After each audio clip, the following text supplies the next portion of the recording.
Lee Hyun stood in the middle of the great hall. The ceiling above him was so high that he could not see where it ended. Strange lights moved across the walls like living things. The air smelled of metal and something sweet that made his nose twitch. All around him, creatures from different worlds sat in floating chairs that glowed with soft blue light. This was the Galactic Council, the most important place in the known universe. Every major species in the galaxy had a voice here. Every species except humans. Lee Hyun had been Earth's ambassador for 10 years. He had come to this place many times before. Each time he asked the same question.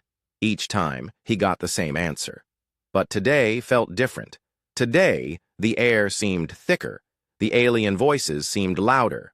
The lights seemed brighter. Behind him stood 4 other humans. Admiral Park Mina wore her dark blue uniform with gold buttons. Her face showed no emotion, but Lee Hyun knew she was angry. She was always angry when they came here. Dr. Kim Jun carried a thick folder full of papers. He had spent months preparing for this meeting. Engineer Choi Hana looked around the room with curious eyes. She studied every piece of alien technology she could see. Trade Representative Yoon Tai checked his watch. He had other meetings to attend after this one. The 5 humans were small compared to most of the aliens in the room. The creatures from Andromeda were twice as tall as any human. The beings from the Rigel system had 6 arms each. The Tau Ceti delegates had skin that changed colors like a rainbow. But the humans stood straight and proud. They had come here with hope. High Counselor Vextar rose from his seat. He was from the Zilanian hegemony, one of the oldest and most powerful groups in the galaxy. His body looked like a giant insect, but he walked on 2 legs like a human. His 4 eyes were black and cold. When he spoke, his voice filled the entire hall. "The request from the species called humans has been reviewed," Vextar said. His words were translated into hundreds of languages at the same time. "We have studied their history. We have examined their technology. We have watched their behavior." Lee Hyun felt his heart beat faster. This was the moment they had all been waiting for.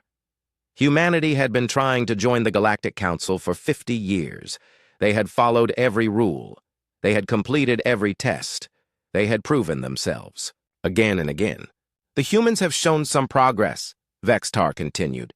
"They have stopped fighting major wars among themselves. They have developed space travel. They have even helped other species with various problems." The human delegation looked at each other with hope. These words sounded positive. Maybe this time would be different. "However," Vextar said, and that one word made Lee Hyun's stomach drop, "the human species still lacks the necessary qualities for full membership in this council." The hope died in Lee Hyun's chest. He had heard these words before. Always the same excuse. Always the same rejection. "Humans are too young as a species," Vextar explained. "They are too emotional, too unpredictable, too violent. They think with their hearts instead of their minds. They make decisions based on feelings rather than logic." Other aliens in the room made sounds of agreement. Some clicked their tongues. Others hummed low notes. A few simply nodded their many heads. Perhaps in another 1,000 years, when humans have learned to control their primitive instincts, they may be ready to join civilized society, Vextar said. Until then, they will remain as junior partners. They may trade with council members. They may visit council worlds. But they cannot have a voice in galactic decisions. Admiral Park Mina's hands formed tight fists. Dr. Kim Jun closed his folder with a sharp snap. Engineer Choi Hana stopped looking around the room and stared at the floor. Trade Representative Yoon Tai's face turned red with anger, but Lee Hyun remained calm. He had been expecting this. Deep down, he had known what the answer would be. The Galactic Council had been using the same excuses for decades. They called humans too young, but some council species were younger. They called humans too violent, but many council members had bloody histories. They called humans too emotional, but Lee Hyun had seen aliens cry, rage, and celebrate just like humans did. The real reason was simpler. The aliens were afraid. They were afraid of what humans might become. They were afraid of human creativity. They were afraid of human determination. They were afraid of human refusal to give up. "We understand your decision," Lee Hyun said. His voice was quiet but clear. Every being in the Great Hall could hear him. Humanity accepts your judgment.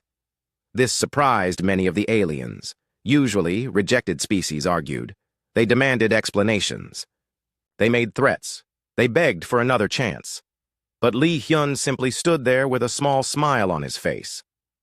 Furthermore, Lee Hyun continued, humanity withdraws its application for council membership. Now the aliens looked confused. Withdrawing. An application was different from having it rejected. It meant the humans were giving up completely. It meant they would not ask again. We thank the council for its time and consideration, Lee Hyun said. We wish you all the best in your future endeavors. He turned and walked toward the exit. The other 4 humans followed him. Their footsteps echoed in the large hall. None of them looked back. None of them said another word. The aliens watched them go with surprise. Some whispered to each other in their strange languages. Others seemed pleased that the annoying humans had finally accepted their place. A few looked worried, though they could not say why. High Counselor Vextar sat back down in his floating chair. He felt satisfied with himself. The humans had been put in their proper place once again. The galaxy would continue to run smoothly under the guidance of superior species. As the humans reached the exit, Lee Hyun paused for just a moment. He looked back at the Great Hall one last time. The smile on his face was so small that no one else could see it, but it was there. Outside the council building, the 5 humans walked to their ship in silence. The sky above them was purple, and 3 moons hung in the air like giant pearls. Alien vehicles flew overhead, making soft humming sounds. That went exactly as we expected, Admiral Park Mina said when they were safely inside their ship. The vote was not even close, Dr. Kim Jun added. 47 species voted against us. Only 3 voted in favor. Their loss, Engineer Choi, Hana said simply. Trade Representative Yoon Tae started the ship's engines. Should we send the message to Earth? Lee Hyun nodded. Send it now. Tell them the Council has made their final decision. Tell them to begin Operation Silent Dawn. As their ship lifted off from the alien world, Lee Hyun looked down at the Council building growing smaller below them.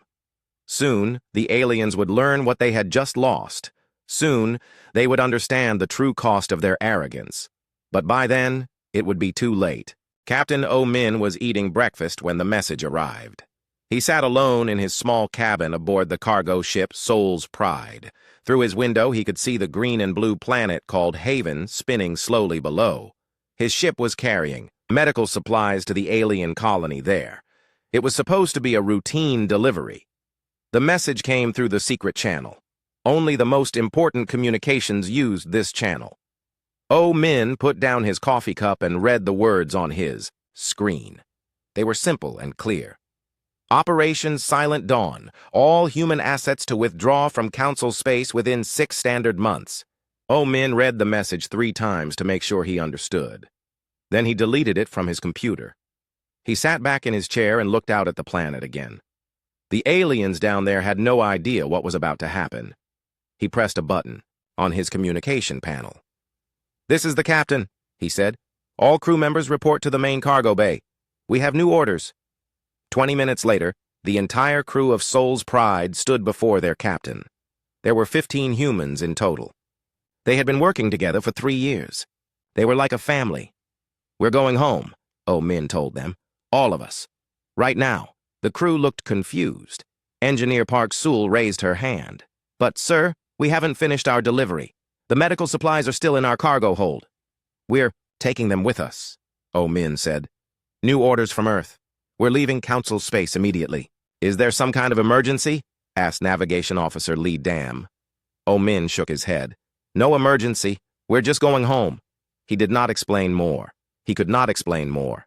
The crew would understand soon enough. Soul's Pride changed course and headed toward human space. Down on Haven, the aliens waited for medical supplies that would never come. Similar scenes played out across the galaxy. Captain Kang Ray commanded the research vessel New Horizon near the Vega system.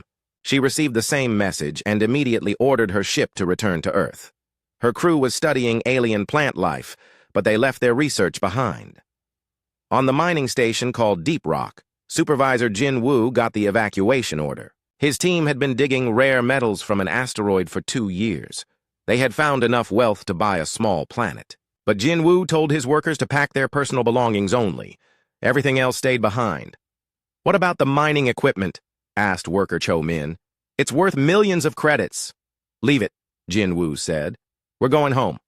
Dr. Song. Yoon stood on the surface of Kepler 442b and watched the sunrise. This planet had no breathable air when humans first arrived. Dr. Song and her team had spent 15 years changing that. They had built machines to create oxygen. They had planted earth crops in alien soil. They had turned a dead rock into a world where families could live. Now she was shutting it all down. Her assistant, engineer Nam Soo, could not believe what he was hearing. "Dr. Song, we can't just abandon the terraforming project. Do you know how much work we've put into this place?" "I know exactly how much work we've put in," Dr. Song said sadly. "But our orders are clear. We leave. Everything stays." "But why?" Nam Soo asked.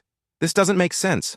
Dr. Song looked at the green grass growing where once there had been only dust. She watched earth birds flying in the alien sky. This planet was beautiful now. It was their greatest achievement, and they were walking away from it. "Sometimes you have to trust that your leaders know what they're doing," she said. Commander Bei Wu received his evacuation order while standing in the command center of Arcturus Base. This was a joint military facility. Humans, Andromedans, and Rigel, forces all worked together here. They shared technology and training. They were supposed to be allies, but the message was clear. All human personnel were to leave immediately. "Where are you going?" asked Colonel Zixtar of the Andromedan forces. His blue skin showed confusion. "The joint training exercise starts tomorrow." "Change of plans," Bei Wu said. He was already packing his personal items. "All human forces are being reassigned." "Reassigned where?" Colonel Zixtar demanded. "That's classified," Bei Wu replied. Within hours, 300 human soldiers were boarding transport ships. They left behind weapons, vehicles, and equipment worth billions of credits. The aliens watched them go with growing worry. Fleet Admiral Lim Su coordinated the entire operation from her flagship, the Earth's Daughter. Her ship floated in space near the border between human and council territory. From here, she could communicate with every human ship, station, and settlement in the galaxy. The reports came in all day long, from mining colonies, from research stations, from trade posts, from diplomatic missions. Everywhere humans were packing up and leaving. "Admiral," said her communication officer, "I'm getting calls from alien governments. They want to know what's happening." "What should I tell them?" asked the officer. "Tell them we're terminating all contracts as per standard withdrawal protocols," Admiral Lim Su said. It was not exactly a lie. Every contract between humans and aliens did have withdrawal clauses. Most species never bothered to read them. They assumed humans would always be there. Trade Minister Corvith of the Zalanian hegemony called Admiral Lim Su directly. His insect-like face appeared on her main screen. His 4 eyes looked worried. "Admiral, there seems to be some confusion about our shipping agreements," Corvith said. "Your cargo ships have stopped making deliveries." "That's correct," Admiral Lim Su replied calmly. "But we have contracts," Corvith insisted. "Legal agreements. You can't just stop delivering goods." "We're not breaking any contracts," Admiral Lim Su explained. "We're invoking the standard withdrawal clause. All agreements are being terminated according to the terms both parties agreed to." Corvith's eyes widened. "But you've never used the withdrawal clause before. Why now?" "That's an internal human matter," Admiral Lim Su said. "Good luck with your future shipping needs." She cut the communication link. Corvith's worried face disappeared from her screen. The same conversation happened hundreds of times across the galaxy. Alien officials called human commanders, demanding explanations. They all got the same answer. Humans were leaving. All contracts were ended. No further explanation would be given. Some aliens tried to offer more money. They promised better trade deals. They suggested new partnerships, but the humans were not interested in negotiating. They simply packed their belongings and left. Dr. Yoon Hee worked at the Galactic Medical Research Center on Proxima Station. She had been developing new medicines with alien scientists for 8 years. Her research team included beings from 12 different worlds. Together, They had cured diseases that had killed millions. When she got the evacuation order, Dr. Yoon started deleting her research files. "What are you doing?" asked Dr. Melix, her vegan partner. His green tentacles waved. In distress. "That research could save lives!" "Human research belongs to humans," Dr. Yoon said simply. "I'm taking copies with me. The rest stays deleted." "But we were so close to a breakthrough," Dr. Melix pleaded. "Just 5 more months and we could cure the Red Plague." Dr. Yoon felt sad, but her orders were clear. "I'm sorry," she said. "Find another way." She finished deleting the files and walked to the transport bay. Behind her, Dr. Melix stared at empty computer screens. The withdrawal took exactly 6 months. It was the largest peacetime evacuation in galactic history. Millions of humans left their jobs, their homes, and their lives in alien space. They took only personal belongings. Everything else was abandoned. Ships full of humans streamed toward Earth and the human colonies. They came from every corner of the galaxy. Some had been away from home for decades. Others had been born in alien space and had never seen Earth. But they all came home. The aliens watched this mass exodus with growing alarm. At first, they thought it was some kind of protest. They expected the humans to come back after a few weeks. They expected demands for better treatment or more rights. But no demands came. No protests were organized. No angry messages were sent. The humans simply left. Quietly. Completely. Forever. And in their wake, they left empty spaces that no one had noticed were so important. Empty spaces that would soon become gaping holes in the foundation of galactic civilization. Trade Minister Velcron stared at the numbers on his screen and rubbed his 3 eyes. The report could not be correct. He read it again, hoping he had made a mistake. But the numbers remained the same. Velcron was from the Andromedan Collective, one of the richest groups in the galaxy. His job was to track trade between different worlds. He had been doing this work for 20 years. He had never seen anything like these numbers. "Assistant Yorick," he called to his aide, "come look at this report about quantum processors." Yorick floated over to Velcron's desk. His blue body glowed softly in the dim light. "What seems to be the problem, Minister?" "According to this report, there are no quantum processors available anywhere in Council space," Velcron said. "None. 0.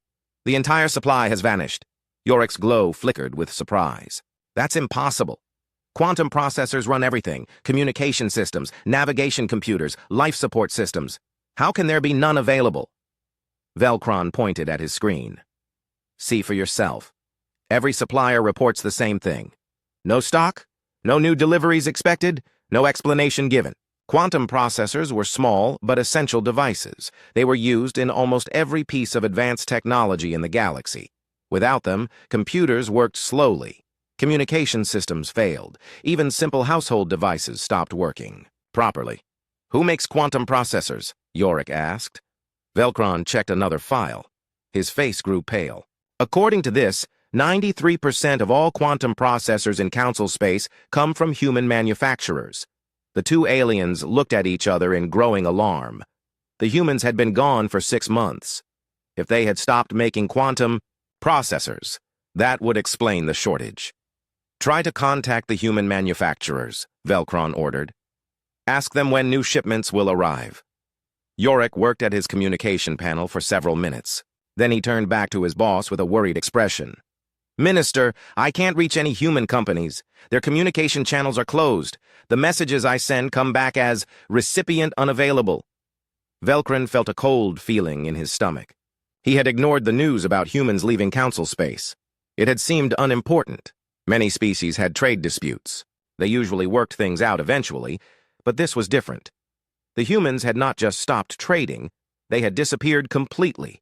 Similar problems were happening across the galaxy. On the world called Nexus 7, Governor Pelton faced an emergency meeting with his engineering staff. "The water purification systems are failing," Chief Engineer Kolix reported. "We've lost 3 plants already. 2 more will shut down within days." Governor Pelton's 4 arms waved in distress. "How is this possible? Those systems have worked perfectly for 15 years. The control computers use human-designed software," Engineer Kolix explained. When the systems need updates or repairs, they connect to human servers automatically. But those servers are no longer responding. Can't we fix the systems ourselves? Governor Pelton asked. Engineer Kolix shook his head sadly. The software is too complex. We never learned how it works. We just used it. Nexus 7 was home to 12 million aliens. Without clean water, they would all die within weeks. Governor Pelton tried to contact human engineers for help. But like everyone else, he found that humans no longer answered their calls.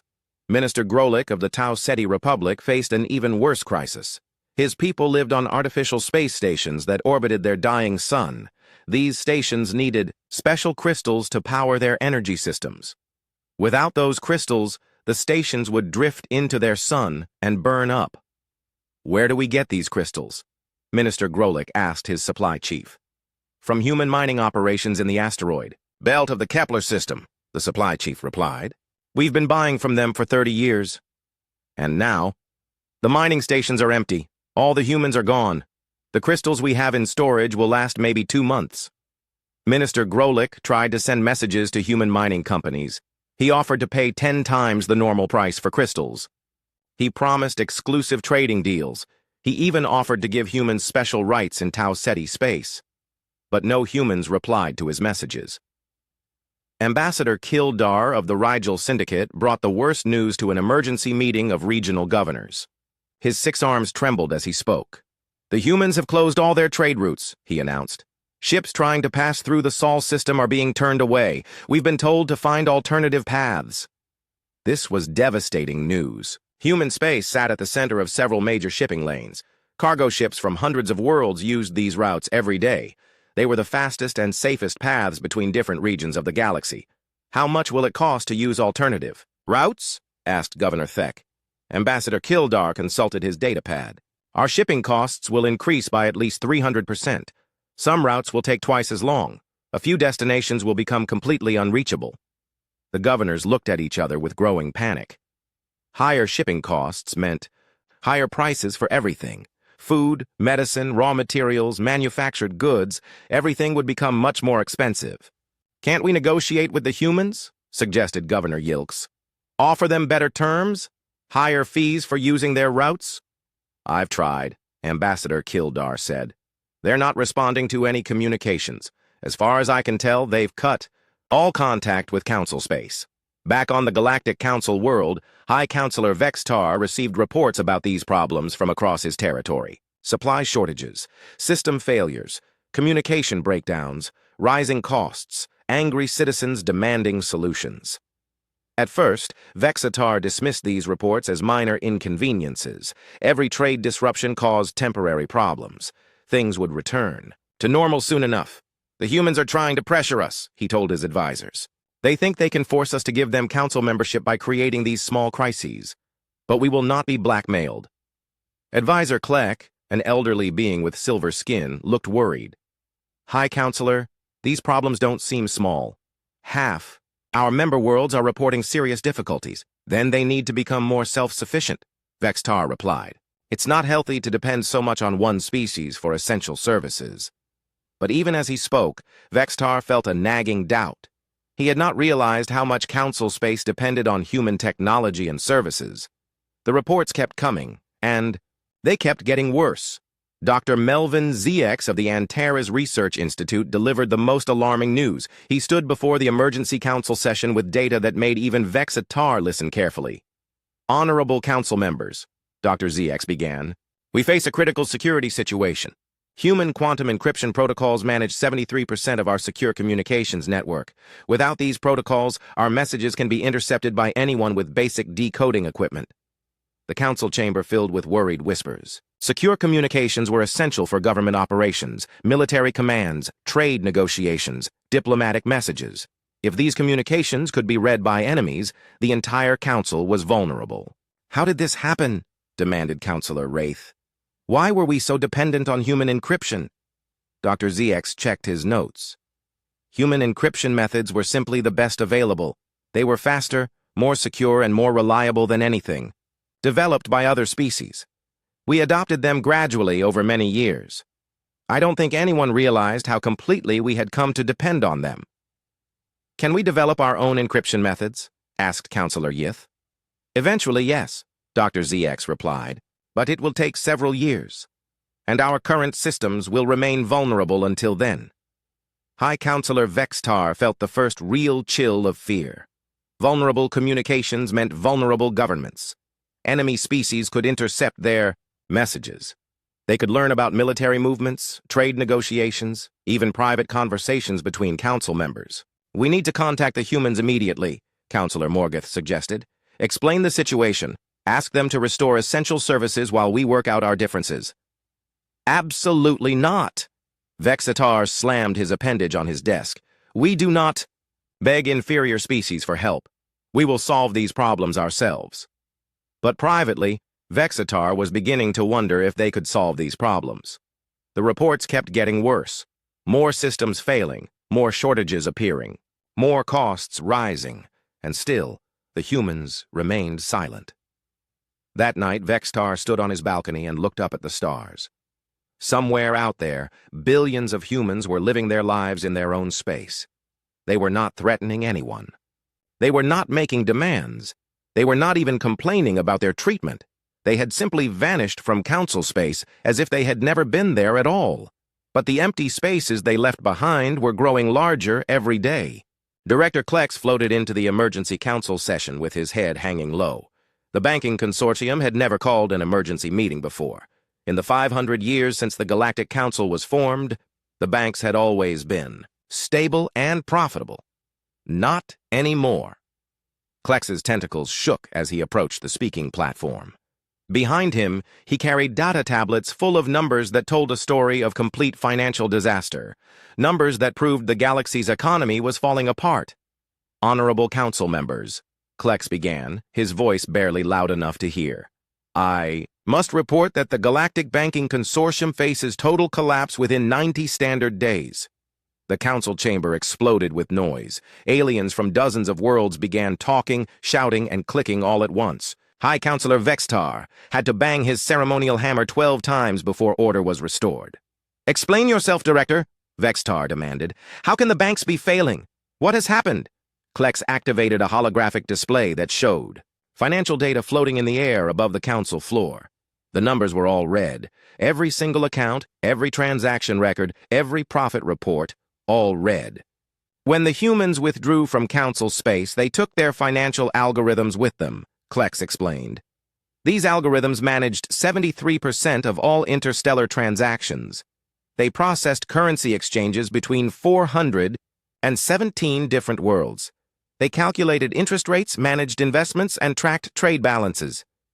Counselor Yeath leaned forward in her floating chair. Surely we can run the banks without human algorithms. That's what we thought, Klex said sadly. We tried to replace the human systems with our own technology, but our computers are too slow. A transaction that took 1 second with human algorithms now takes 6 hours. The entire banking network has crashed. The council members looked at each other with growing horror. Without banks, there could be no trade. Without trade, there could be no galactic civilization. What about the reserves? Asked Counselor Morgoth. The emergency funds stored on Nexus Prime? Klex's tentacles drooped even lower. The reserve accounts were managed by human security systems. When the humans left, those systems locked us out. We cannot access our own money. General Thurk of the Pyrrhic Defense Initiative stood up next. His massive form cast a shadow over half the council floor. General Thurk commanded the military forces that protected council space from pirates, rebels, and hostile aliens. The military situation is equally desperate, General Thurk announced. Our defense capabilities have been reduced to 12% of normal operations. More shocked murmurs filled the chamber. 12% meant the council's military was almost completely helpless. Human tactical innovations formed the backbone of our defense strategy, General Thurk continued. Their logistics networks supplied our ships and bases. Their communication systems coordinated our fleets. Their navigation computers guided our ships through hyperspace. Can't our own species provide these services? Asked Counselor Wraith. General Thurk shook his massive head. We tried. Our best military planners attempted to recreate human battle strategies. They failed completely. In war games last week, our forces were defeated by a single pirate ship using basic weapons. This news sent waves of fear through the Council. If word spread that Council defenses had collapsed, every enemy in the galaxy would attack at once. What? About our communications? High Counselor Vextar asked, though he already knew the answer would be bad. Dr. Melvin Zekex stepped forward. His multiple eyes were dim with exhaustion. The quantum communication network is operating at 8% efficiency. Most messages never reach their destinations. Those that do arrive are often scrambled or incomplete. How long until we can build our own communication system? Vextar demanded. Our best estimate is 15 to 20 years, Dr. ZX replied. Human quantum technology was decades ahead of anything we developed independently. Governor Pelton of Nexus 7 sent an urgent message to the council session. His image appeared on the main screen, and he looked terrible. His forearms were covered in dirt, and his eyes were red from lack of sleep. Honorable Council, Governor Pelton said, I must report that Nexus 7 is facing complete system failure. Our water purification plants have shut down. Our power grid is unstable. Our air recycling systems are operating at minimum capacity. How many people are affected? Asked Councillor Yeath. 12 million citizens, Governor Pelton replied. We have emergency supplies for perhaps 2 weeks. After that, he did not finish the sentence. Everyone understood what would happen. The same story was being repeated across Council space. On Velcor Prime, the weather control systems had failed, and massive storms were destroying cities. On Antares Station, the artificial gravity generators were breaking down, making it impossible for people to live there. On Beta Centauri, the food production facilities had stopped working, and millions faced starvation. Everywhere, the technology that made modern life possible was failing, and all of it had depended on human knowledge, human software, or human maintenance. Minister Grolick sent his own desperate message to the Council. The Tau Ceti Republic has 17 days before our space stations fall into our sun. We need power crystals immediately, or 6 billion citizens will die. Have you tried to mine crystals yourselves? Asked Councillor Wraith. We sent mining ships to the asteroid belt, Minister Grolick replied. But we don't know which asteroids contain the right materials. Human surveyors had mapped the entire belt over many years. Without their data, we're mining blind. Trade Minister. Velcron presented the economic analysis that everyone had been dreading. Without access to quantum processors, our technology level has dropped by approximately 60 years. Communication networks that once connected thousands of worlds now reach only a few dozen. Transportation costs have increased by over 400%. He activated another holographic display. This one showed trade routes across the galaxy. Most of them were now colored red, indicating they were closed or too expensive to use. 47 star systems have become completely isolated, Velcron continued. They cannot receive food, medicine, or other essential supplies. 23 colonies have already declared independence from the Council, claiming we can no longer protect or support them. High Counselor Vextar felt sick. The Galactic Council was supposed to be the most powerful organization in known space. Now it was crumbling like a sandcastle hit by a wave. We could try to force the humans to return, suggested General Thurk. Send what remains of our fleet to human space. Demand that they restore essential services. With what fleet? Asked Admiral Corex. Most of our ships can't navigate without human systems. Those that can move are too slow and too poorly armed to threaten anyone. Counselor Morgeth, the eldest member of the Council, spoke quietly from her meditation chair. I have lived through many crises, she said. War, plague, economic collapse, natural disasters. But I have never seen anything like this. Her ancient voice carried across the silent chamber. The humans have not attacked us. They have not threatened us. They have not demanded anything from us. They simply left. And in leaving, they have shown us how much we needed them. We don't need anyone, Vextar shouted, his 4 eyes blazing with anger. The Council is strong. We are the superior species. We will overcome this temporary setback. But even as he spoke, Vextar knew his words were hollow. The reports kept coming in. More failures, more shortages, more systems breaking down, more worlds facing disaster. Dr. Krenix from the Science Division delivered the final blow. According to our computer models, galactic civilization will suffer complete infrastructure collapse within 6 standard months. Transportation will cease. Communication will fail. Most worlds will become unable to support their populations. The council chamber fell completely silent. Complete infrastructure collapse meant the end of everything they had built over thousands of years. It meant billions of deaths. It meant the return to a dark age that might last for centuries. "How sure are you of these predictions?" asked Counselor Yith in a whisper. 97% probability, Dr. Krenix replied. Unless we can restore human cooperation within the next few months, galactic civilization as we know it will end. High. Counselor Vexistar sat in his floating chair and stared at the data displays surrounding him. Red numbers everywhere. Failure reports from every corner of council space. Predictions of disaster and death. For the first time in his long life, Vextar began to understand what they had really lost when the humans walked away. It was not just trade agreements or technical services. It was the invisible foundation that held their entire civilization together, and now that foundation was gone. Emergency Coordinator Zilf had not slept in 4 days. Her silver skin was dull and cracked from stress. Her 3 hearts beat at different rhythms, making her chest ache with every breath. She carried the weight of galactic civilization on her shoulders, and that weight was crushing her. Zilf stood before what remained of the Galactic Council. Only 23 members had come to this emergency session. The others were trapped on their home worlds, dealing with crises too urgent to leave behind. Some could not travel at all because their ships no longer worked properly. The great chamber that once held representatives from 300 worlds now felt empty and cold. Half the lights had failed. The floating chairs moved slowly and wobbled in the air. Even the translation systems worked poorly, creating confusion when aliens tried to speak to each other.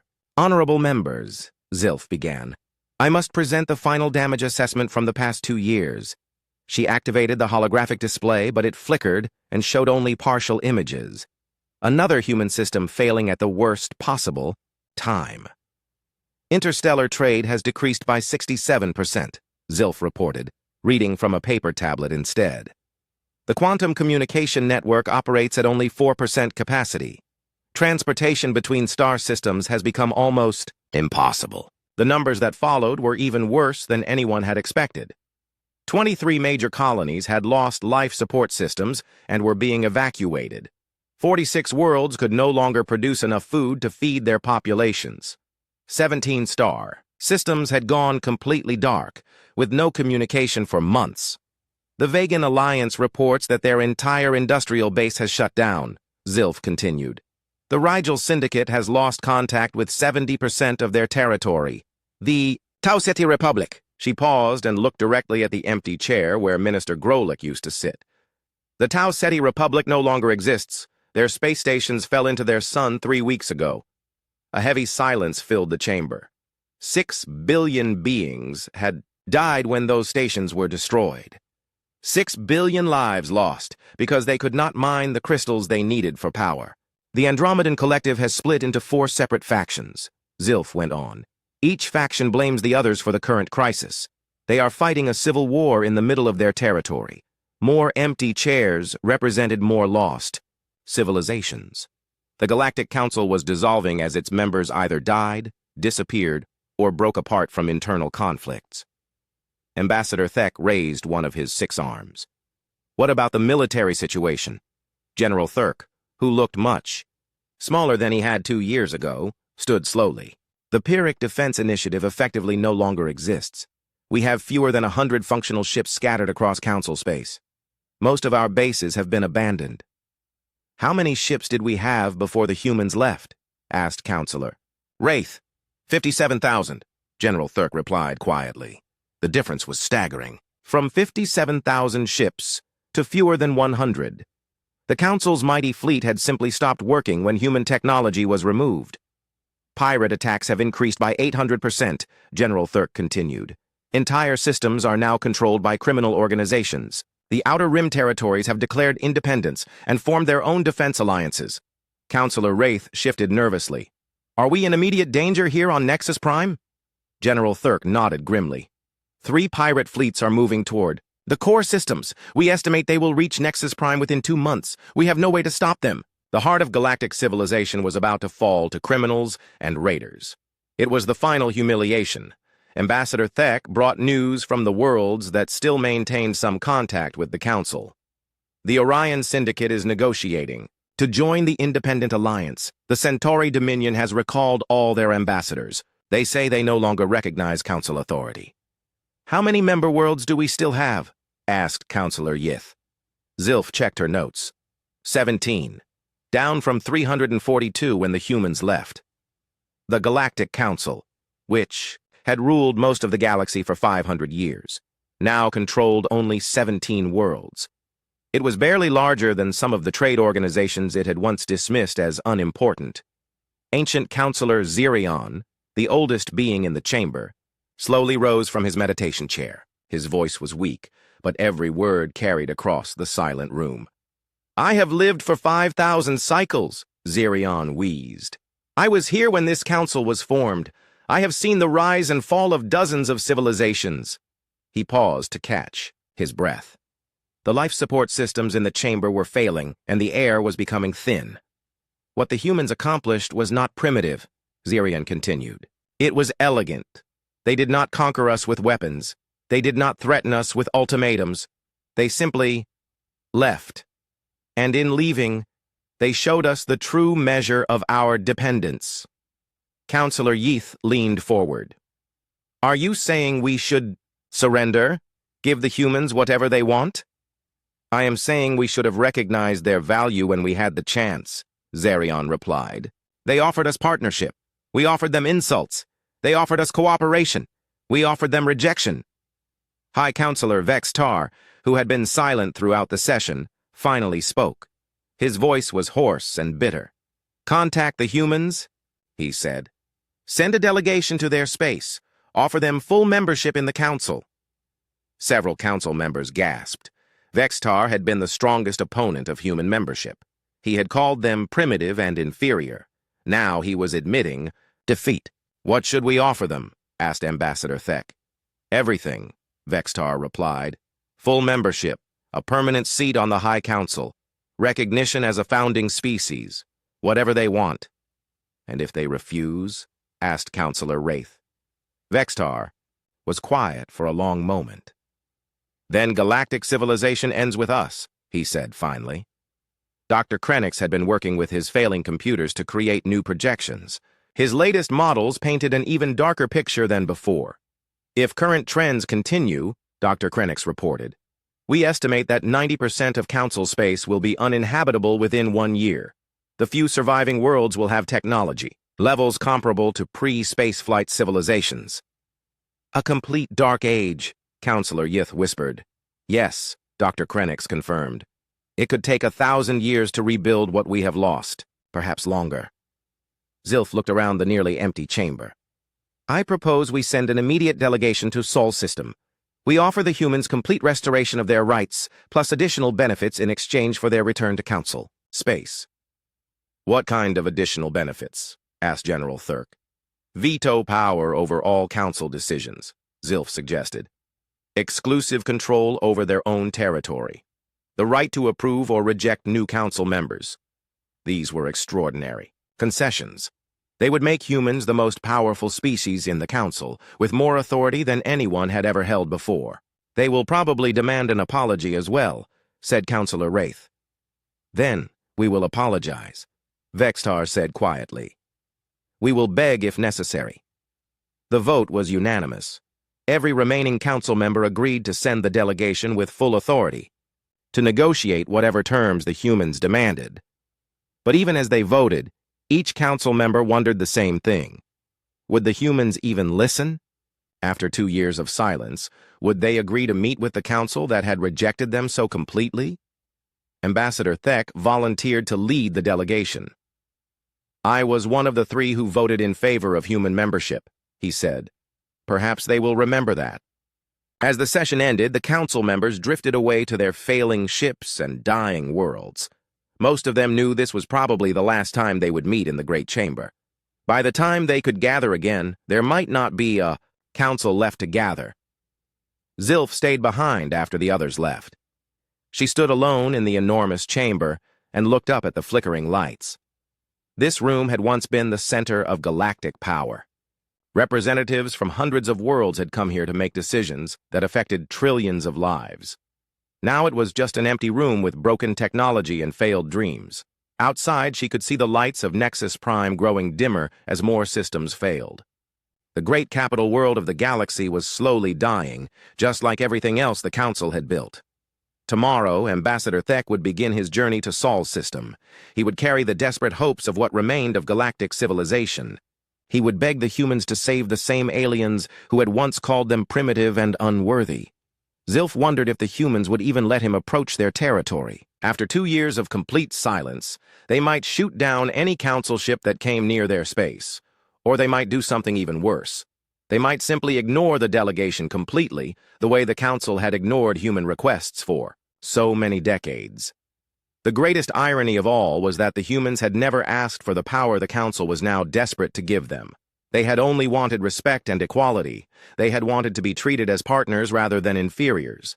Instead, they had been dismissed as primitive, and now those primitive humans held the fate of the galaxy in their hands.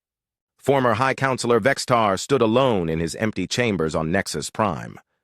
Through the large window, he could see the dying lights of the capital world spreading out below him. Half the city was dark now, the other half flickered like dying stars. He was no longer High Counselor. The Council had voted him out of office 3 days ago. They blamed him for the disaster that had destroyed galactic civilization. They were probably right to blame him. Vextar touched the communication panel on his desk. The screen showed 17 unread messages from Ambassador Thek. The delegation had been waiting at the edge of Sol's system for 2 weeks now. The humans were not responding to their calls. Every day, Thek sent the same report. The human ships that guarded their space allowed the Council delegation to remain in position, but no one would speak to them. No one would accept their messages. No one would even acknowledge their presence. The humans were treating the Council delegation exactly the way the Council had treated human requests for membership, with complete silence. Vexitar remembered the last time he had seen Li Hyun, the human ambassador. The man had stood quietly in the Council chamber, accepting rejection with dignity. He had even thanked the Council for their time. Then he had walked away without arguing or making threats. Now Vexitar understood what that quiet dignity had meant. Li Hyun had known this day would come. He had known the Council would eventually need humanity more than humanity needed the Council. A soft chime indicated an incoming message. Vextar hoped it might be news from the delegation, but instead it was another disaster report.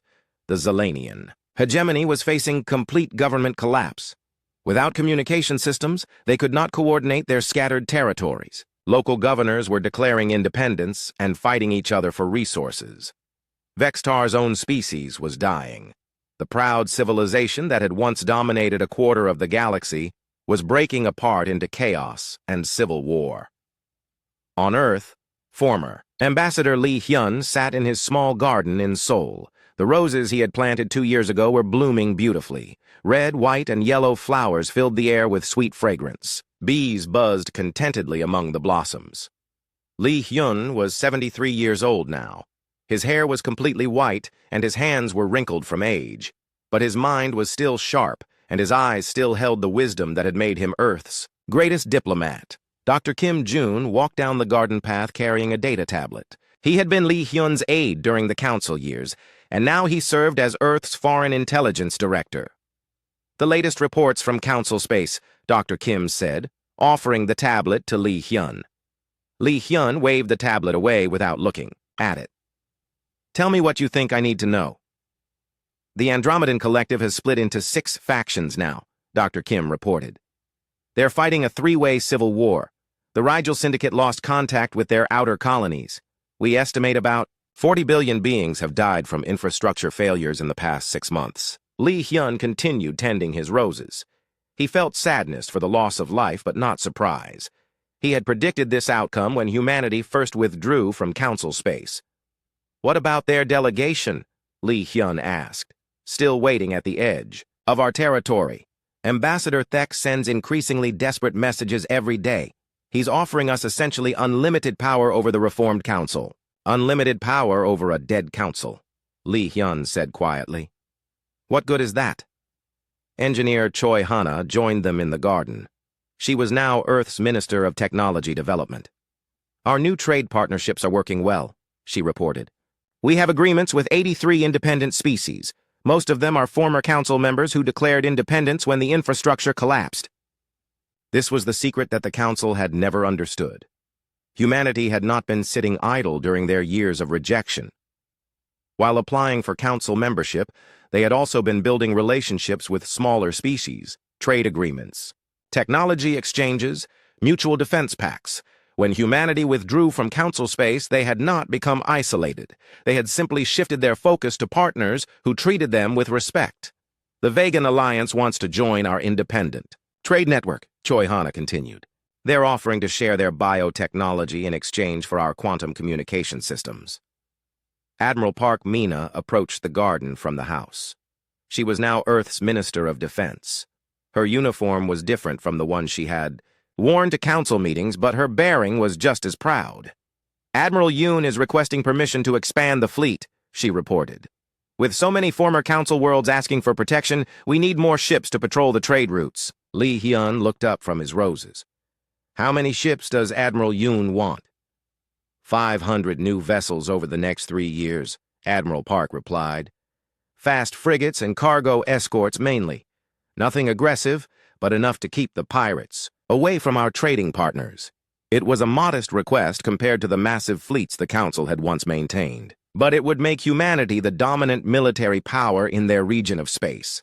President Seo Min of the Earth Federation arrived just as the sun began to set.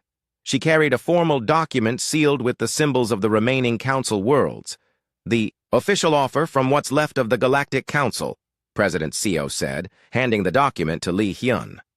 Lee Hyun broke the seal and read the terms. Complete council membership, permanent seat on the High Council, veto power over all decisions, formal recognition as a founding species, exclusive rights to human technology. They're offering us control of the entire council, President Seo said.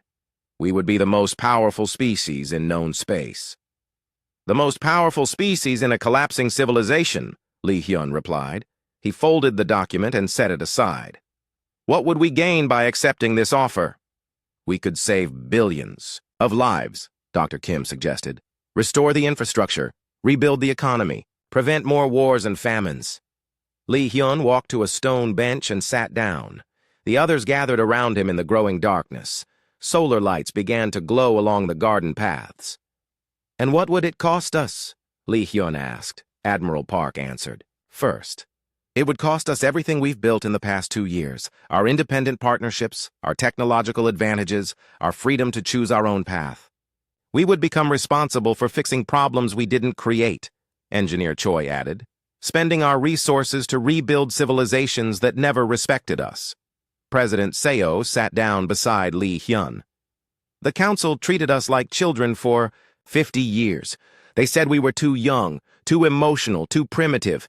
Now they want us to save them from their own mistakes. Lee Hyun looked up at the stars beginning to appear in the darkening sky. Somewhere out there, the delegation waited for an answer that would determine the fate of galactic civilization. What does humanity really want? He asked quietly. Respect, Admiral Park said immediately. Recognition, added Engineer Choi. The right to choose our own destiny, said Dr. Kim. Peace, concluded President Seo. Lee Hyun nodded slowly. And do we have those things now? Yes, they all replied. Then we have our answer, Lee Hyun said. The next morning, Earth's communication center sent a single message to the council delegation waiting at the edge of Sol system. The message was brief and polite. The Earth Federation thanks the Galactic Council for their generous offer. After careful consideration, we must respectfully decline. Humanity wishes the Council success in their future endeavors. Ambassador Thek received the message aboard his ship and read it 3 times. Then he sat back in his command chair and closed his 6 eyes. The delegation had failed. The Council's last hope was gone. But even as his mission ended in failure, Thek felt a strange admiration for the humans. They had been offered unlimited power over the galaxy, and they had chosen independence instead. They had chosen to build something new rather than repair something broken. On Nexus Prime, emergency. Coordinator Zilf received word of humanity's refusal. She was not surprised. The humans had learned the lesson that the Council never could. Sometimes walking away from power was more powerful than accepting it. Over the following months, the last remnants of the Galactic Council quietly disbanded. Some species rebuilt their civilizations independently. Others formed new alliances based on mutual respect rather than domination. A few simply disappeared into history. Humanity continued its quiet expansion into the galaxy. They built new colonies. They formed new partnerships. They developed new technologies. They created a network of free worlds that chose cooperation over conquest. The galaxy had learned an important lesson. Power based on fear and superiority was fragile. It could be destroyed by something as simple as walking away, but power based on respect and mutual benefit was stronger than any military force. Former High Counselor Vextar spent his final years on a small farming world, growing food for refugees from the Council's collapse. He never spoke publicly about the decisions that had led to the disaster. But sometimes, late at night, he would look up at the stars and think about the quiet human ambassador who had changed everything by refusing to argue. Lee Hyun died peacefully in his garden 5 years later. His roses bloomed more beautifully than ever. At his funeral, representatives from over 100 worlds came to pay their respects. They remembered him not as a conqueror or